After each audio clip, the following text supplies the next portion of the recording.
मेरी गाल सुन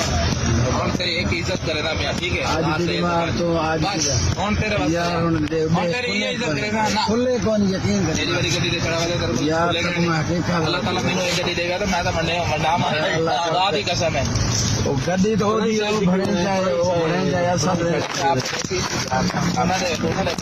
पारा भी कराई पड़े तेरा अपना मुलाजिम है ना